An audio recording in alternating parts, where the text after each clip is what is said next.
आज मार्केट कैसा रहेगा, क्योंकि कल मार्केट के अंदर गिरावट देखने को मिली। ऐसे में डाउ जोन के अंदर भी गिरावट देखने को मिला है और गिफ्ट निफ्टी के अंदर भी आई है गिरावट और ग्लोबल बाजार की तरफ से भी गिरावट बड़ी बनती हुई नजर आ चुकी है। तो ऐसे में मार्केट के अंदर जो सिनेरियो बनता हुआ नजर आया है, क्योंकि एफआई की तरफ से भी एक बिकवाली बड़ी आई है 6,409 करोड़ का।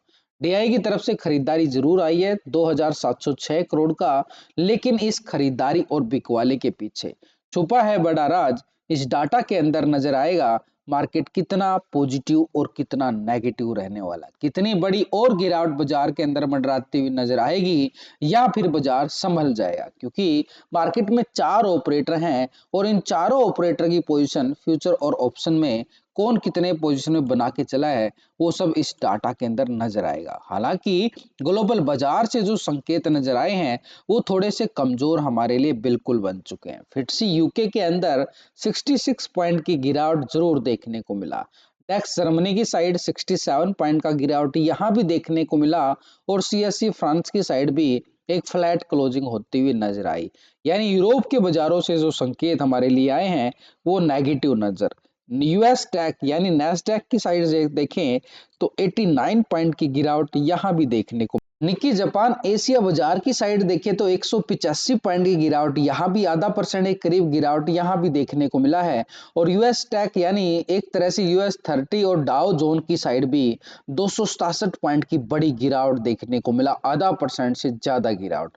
तो पूरी तरह से देखें तो ग्लोबल बाजार के अंदर जो संकेत हमारे लिए हैं वो थोड़े से खराब बनते हुए नजर आ चुके हैं। इतने खराब संकेत के साथ और एफआई की बिकवाली के साथ मार्केट के अंदर क्या बाजार अब संभलने वाला है, क्योंकि एफआई ने जो बिकवाली किया है पिछले 2 दिन के अंदर करीबन 6,500 करोड़ का बिकवाली करता हुआ नजर आ चुका है।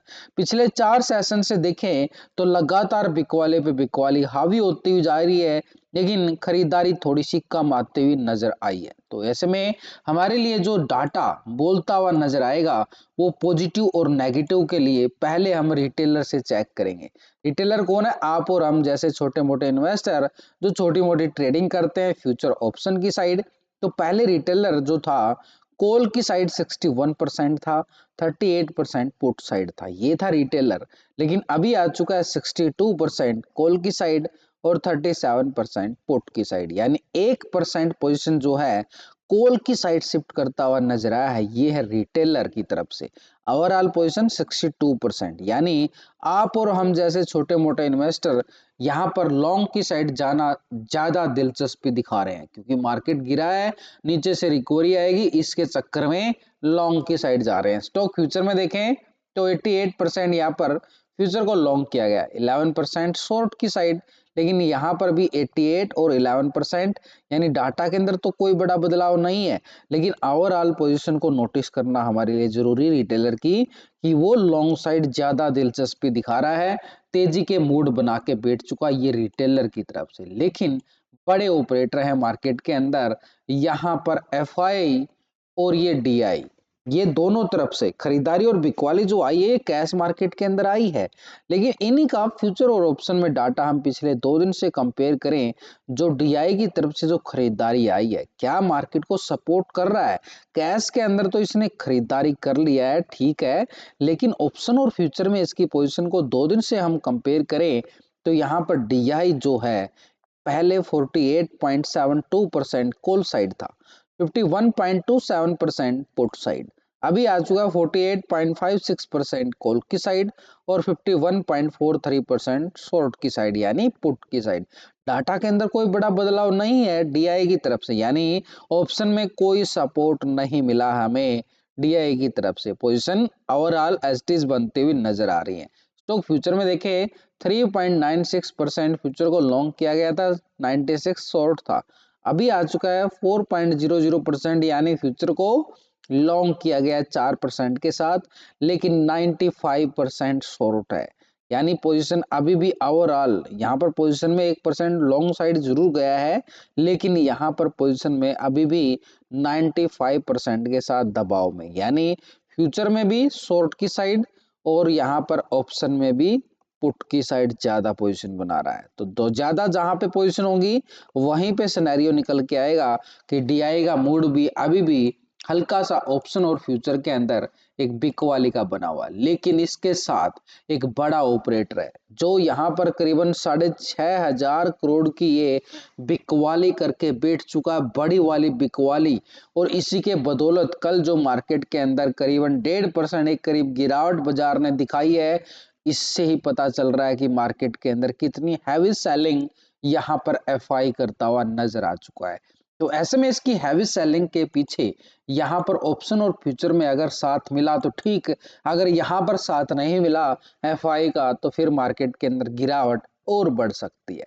एफआई की साइड से देखें 2 दिन से पहले 38% था कॉल की साइड, 61% था पुट की साइड, ये था एफआई। इसके बाद अब आ चुका है 36% कॉल साइड, 63% पुट साइड, यानी पोजीशन में बदलाव है और वो बदलाव चला गया है पुट की साइड। 2% माइनस हो गया है और वो चला गया 63% हो गया है पुट की साइड, यानी ऑप्शन के अंदर बिकवाली, कैश के अंदर बिकवाली। ठीक है, 2 सेगमेंट हो गए। स्टॉक फ्यूचर में पहले 59.79% फ्यूचर को लॉन्ग किया गया, 40% शॉर्ट था, अभी आ चुका 58.86% और 41% शॉर्ट की साइड। 1% पोजीशन फ्यूचर में भी बिकवाली करता हुआ नजर आया है, यानी माइनस हो चुका है 1% के साथ। यानी एक तरह से तीनों सेगमेंट के अंदर, कैश के अंदर, फ्यूचर के अंदर, ऑप्शन के अंदर, तीनों सेगमेंट में बिकवाली पे बिकवाली कर रहा है एफआई। तो ऐसे में भाई गिरावट तो स्वाभाविक सी बनती हुई नजर आ रही है कि दबाव मार्केट में रहेगा। वो किस लेवल तक रहेगा उसको भी देख लेते हैं।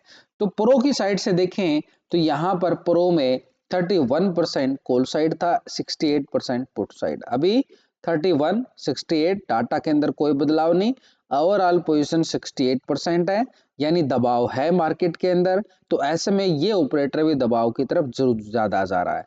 तो फ्यूचर में 68 से 70% आ चुका है, 2% पोजीशन लॉन्ग साइड जरूर किया गया है प्रो की साइड से। लेकिन एक तरह से पोजीशन देखें तो फ्यूचर में लॉन्ग का मतलब है कि नीचे से खरीदारी बन सकती है। और इधर से एफआई ने भी ऐसी बात नहीं, बिकवाली तो किया है लेकिन अभी भी लॉन्ग साइड ज्यादा पोजीशन बना के बैठा हुआ है। रिटेलर तो ओवरऑल रहता ही लॉन्ग की साइड है, उसका तो मूड तेजी का रहता ही है। तो ऐसे में जो तेजी का मूड रिटेलर का बन रहा है और यहाँ पर 2 ऑपरेटर 3 ऑपरेटर जो हैं बिकवाली के ज्यादा ट्रेंड में बैठे हुए हैं, तो क्या होगा बाजार के अंदर। 4 ऑपरेटर का डाटा आ चुका है, 4 ऑपरेटर ही है मार्केट के अंदर। तो रिटेलर लॉन्ग की साइड बैठा हुआ, भाई ये तो तेजी का मूड बना रहा है। डीआई एक तरह से ये भी हल्का सा पुट की साइड है, 50-50 का रेशो है इसका। एफआई की साइड से देखे तो 63% ये पुट की साइड, प्रो 68% के साथ पुट की साइड। तो 3 ऑपरेटर जो हैं बिकवाली के मूड में बैठे हुए हैं, यानी 3-1 का रेशो हो चुका है, यानी 3 यहाँ पे बिकवाली के 1 खरीदारी के मूड में बैठा हुआ है। तो वही बाजार के अंदर करेक्शन तो हावी है। बाजार का जो संकेत और ग्लोबल बाजार से जो हमारे लिए संकेत नजर आए उससे गिरावट के ज्यादा नजर आ रहे हैं, यानी दबाव मार्केट के ऊपर रहेगा। तो ऐसे में जो बिकवाली है किस लेवल तक हावी हो सकती है। तो ठीक अगर हम देखें लास्ट फ्राइडे को जो गिरावट आई थी और उसके बाद रिकवरी किया था 24,200 के लेवल से किया था, और इसी लेवल पर देखें तो 1,63,000 का यहाँ पर पुट राइटिंग होता हुआ नजर आ रहा है। इससे पहले 24,300 कल मार्केट ने लो लगाया है, 1,86,000 की पुट राइटिंग यहाँ पर भी है।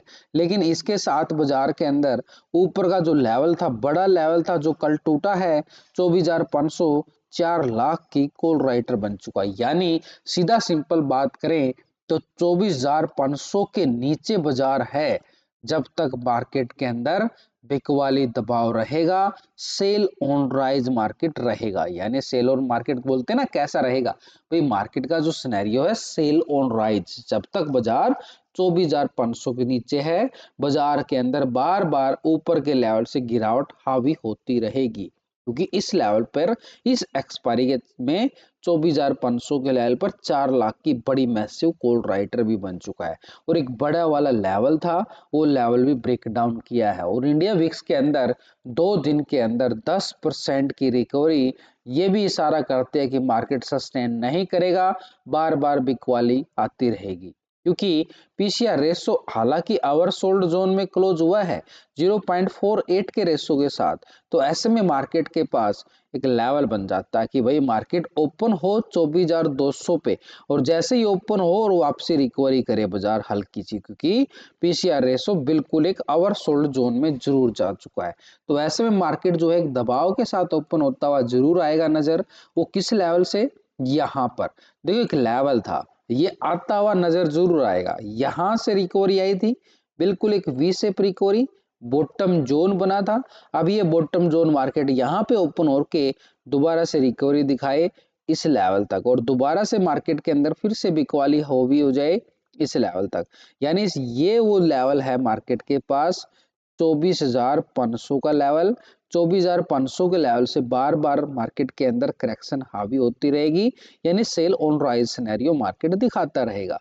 लेकिन जैसा ही 24,500 ब्रेकआउट करता है तो दोबारा से मार्केट जाएगा कल के हाई पॉइंट तक, यानी ठीक 24,600 तक के लिए। वो थोड़ा सा भी मुश्किल नजर आ रहा है, हालांकि मार्केट के अंदर हैवी कॉल राइटिंग है, पुट राइटिंग का इतना अच्छा सपोर्ट नहीं मिला है, उधर से ऑपरेटर की सेलिंग भी बड़ी हावी होती जा रही है, तो मार्केट में ट्रेंड तो अभी नेगेटिव रहेगा, लेकिन ये कब तक रहेगा वो लेवल हमारे सामने आ चुका है। नीचे से खरीदारी संभावित बन सकती है, वो लेवल हमारे पास ये 24,200, यानी लास्ट फ्राइडे का लो पॉइंट अगर हम देखें, ये था एग्जैक्ट, अगर हम देखें 24,180, यानी ठीक 200 के लेवल पे। और 200 के लेवल पे हमने देखा कि पुट राइटिंग भी बड़ी मैसिव बनती हुई नजर आई है। तो एक लेवल है जहां से मार्केट के अंदर वापसी खरीदारी आ सकती है, लेकिन सेलिंग प्रेशर फिर से हावी रहेगा जब तक 24,500 के नीचे मार्केट रहने वाला है। बैंक निफ्टी की बात करें तो बैंक निफ्टी के अंदर भी यही एक बॉटम जोन है। सेम चार्ट के अकॉर्डिंग अगर हम देखें तो ये 52,260 का लेवल है। 52,260 एक स्ट्रॉन्ग सपोर्ट एरिया जरूर है बैंक निफ्टी के पास। तो ऐसे में जो गिरावट है बैंक निफ्टी के पास, ये लेवल को टेस्ट करने की कोशिश कर सकता है, लेकिन यहाँ से जो अच्छे लेवल से जो रिटेस्ट ब्रेकडाउन देखने को मिले हैं, वो लेवल हमारे पास 53,000 का आंकड़ा बनता हुआ नजर आया है। यानी यहाँ पर भी अगर मार्केट जब तक 53,000 के नीचे है, बार बार एक सेलिंग राइज यहाँ पर देखने को मिलेगा बैंक निफ्टी साइड। तो ऐसे में प्री ओपनिंग की बात करें तो प्री ओपनिंग में मार्केट कैसे ओपन हो सकता है? प्री ओपनिंग में मार्केट एक थोड़ा सा दबाव के साथ, गिरावट के साथ ओपन होने की तैयारी करके ओपन होता हुआ नजर आ रहा है।